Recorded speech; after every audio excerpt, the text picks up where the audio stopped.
Hi, thanks for joining us. My name is Julie McKean and I head up the media practice for Odgers Bergstrom Executive Search in London. This is part of our series on One Question, which is hoping to bring a little bit of optimism at the end of a really rubbish year for 2020, with simply asking some excellent leaders and my favourite people in media one question, which is, what are you optimistic about for your industry in 2021? So reasons to be cheerful. And this week, I am joined by Leo Metelli. Hi, Leo. Hi, Julie. Thanks for coming. Leo, who looks like he's a rock star because he's sitting in his incredible music room and is an amazing musician, but that's not what we're here to talk to him about today. But nonetheless, Leo is sales and marketing executive with 20 odd years of experience across media owner. So he's worked at Xbox and AOL, client at Nokia, and agency at Saatchi & Saatchi and Starcom. He successfully led businesses in Latin America and is Brazilian, US and Europe. He currently heads up agency development for Snapchat, a company that's experiencing, as we all know, exponential growth and has had an incredible 2020. The stock price went from $8 in March to $44 in November, despite everything that we know has happened this year in 2020. So Leo, thank you so much for joining us for our Odgers One Question series. I'm going to turn it over to you and ask you, given everything in 2020, what are you optimistic about for 2021 for your industry? Hi, Julie. Thank you for having me. You know what? I think the bar is not set very high. I think I'm very excited about 2021. But to be honest, we're coming out of 2020 that has been a tough year for most people and in most businesses. And I think we've already gone past the valley. I think the projection now is very positive, and I expect a really, really interesting 2021 for all of us. Now, I would like to draw attention to a couple of things that I think are really going to drive growth next year, and beginning with e-commerce. So e-commerce has been a trend for the last 10 years, but we've seen an acceleration like never seen before. So over the last 6 months, the e-commerce business grew more than it grew the entire decade before that. And that has put companies that had a really strong e-commerce platform in a really strong position to weather the storm that we're in, and companies that didn't have a strong e-commerce platform in a really tough spot. But as you know, tough spot for one's, opportunity for others. So we saw a massive rush in the consultancy business, in the agency business, all trying to put together areas and businesses in itself to support these companies and these brands that were struggling during the pandemic without having sort of a robust e-commerce platform in place. So I think that's going to continue. 2021, we expect everybody to be immunized, and we expect the economy to bounce back, but that's not going to happen overnight. For a long time, we will still see consumer behavior of people shopping online, and e-commerce, having a strong e-commerce platform in place is going to be fundamental for everybody, and it's going to generate a lot of opportunity for people who can provide expertise in that area. I talk to a lot of friends who actually are performance marketeers and performance experts, and that have been dealing with sort of e-commerce needs for a long time.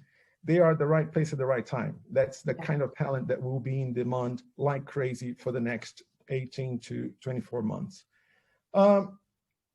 Besides e-commerce, I think there's also a very interesting trend with regards to AR. So AR has been around for the best part of 5 or 10 years, has been seen like a toyish thing for brands to play with, to generate engagement.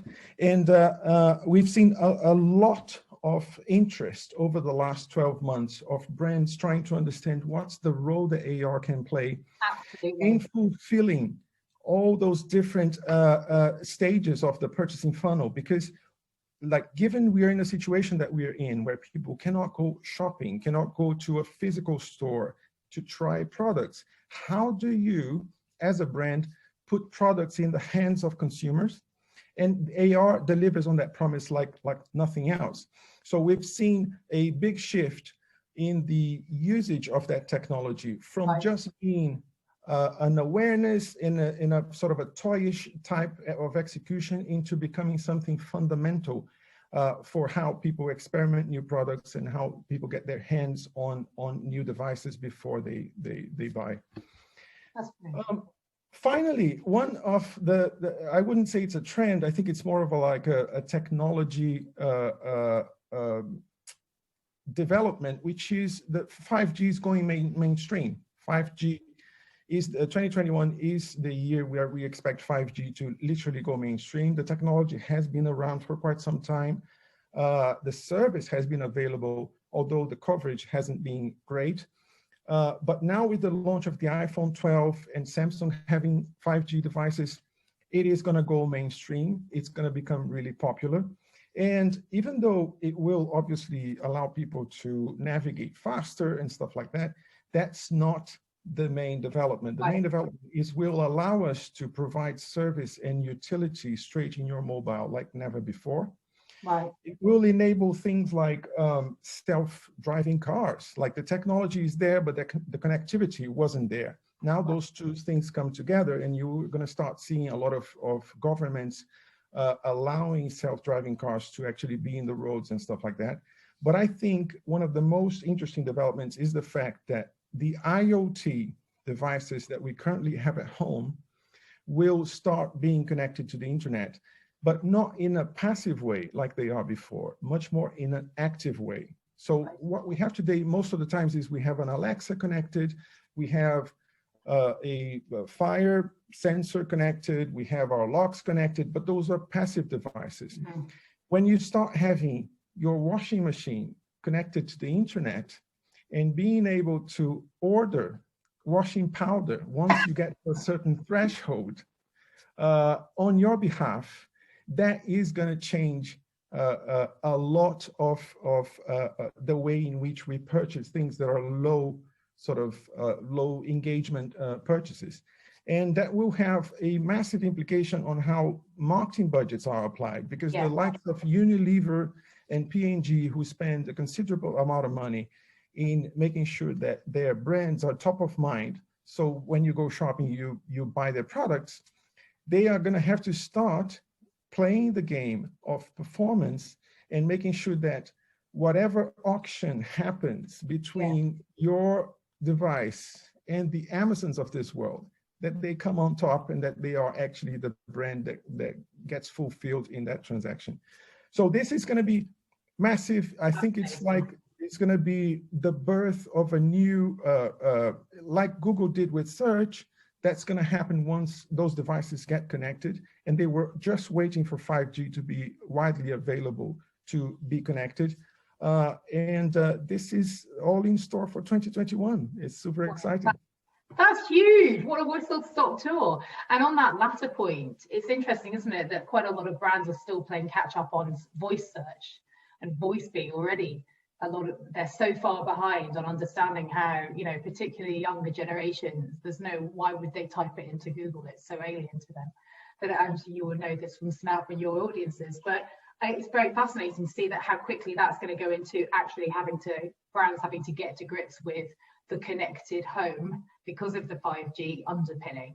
I mean, what a lot of implications, as you say, it's going to have from cars to washing machines to the mobile devices. And I also love the thought about AR, and you sort of alluded to, AR being the intersection that brings a little bit of personalization, or kind of almost like sort of pseudo physical touch point between the kind of electric e-commerce and physically going into a store and being able to use AR to see what the furniture is going to look like in your living room or whatever it might be.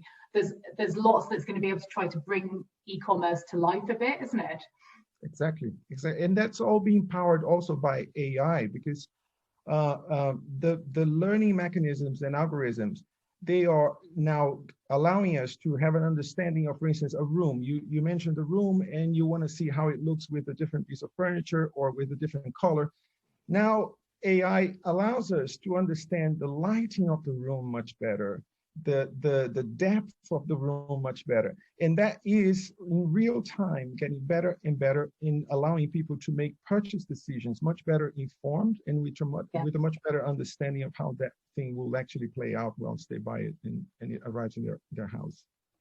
And it sort of, you touched on the kind of implication for brands and therefore for marketers. What kind of, from a talent perspective, what kind of traits are marketers going to have going into 2021 to really harness all of these technologies? Are we going to see a shift in the sort of the new form of CMO, do you think, that can really kind of understand and leverage all of this versus the traditional blue chip? Or is there room, for a combination of both? Do you need to have the grounding in blue chip in order to be able to really understand how to not just use the technology because it's there, but actually to make it work for the brand itself? I think some traits remain the same. So for instance, you will need a CMO who grounds a lot of his knowledge in consumer insights, in understanding how people are doing things, how this new Gen Z and millennials generation do things. So that remains the same. But I think what changes is the fact that CMOs will have to be risk takers more than ever. We are sort of moving into areas that haven't been explored before. We're using technology that hasn't been used before. And I think it's important more than ever that that talent sort of is willing to take risks and also fail fast, right? Because we will make mistakes, we'll learn from it, but the speed in which we move, the speed in which we take risk, we learn from that experience and adapt, I think it's going to be fundamental. So people who can combine those qualities, I think, are going to be really well placed. That's really great. Thank you very much, Leo. Wow, a lot to think about, and a lot to think about for us when we're looking at hiring people as well, and a really exciting time. And may we be able to come out of all of this in a sort of strong, interesting position in technology, that's for sure. Thanks very much for joining me, Leo. Speak to you soon. Thank you. Bye-bye.